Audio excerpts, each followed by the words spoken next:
அடடா நம்ம வைத்தியர் பொண்ணு அடி பலமா படிச்சாமா. மோதன் யாரு காட்டருமையாச்சே. அம்மா சோடா வேணுமா, கலர் வேணுமா, பெப்சி வேணுமா, ஆரஞ்சு வேணுமா, ஆப்பிள் ஜூஸ் வேணுமா, ஆலிசி வேணுமா, ஒன்விட்டா வேணுமா, பூஸ்ட் வேணுமா, வேற என்னமா வேணும் சொல்லுமா. எனக்கு ஒண்ணு வேண்டாம், வலிக்குது. ஏயா பாத்து வரக்கூடாது. பார்த்ததுனால வந்து விழுந்தேன். என்னையா திமிரா பேசுற? ஐயோ, அவர் மேல தப்பு இல்லைங்க.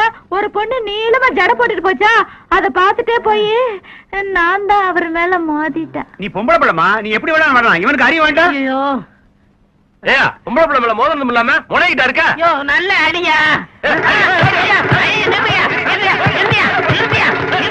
ஏன் அடிக்கிறீங்க? இதான் அடிக்க சொன்ன. ஐயோ, சைக்கிள் விழுந்து எனக்கு உடம்பு நல்ல அடியா.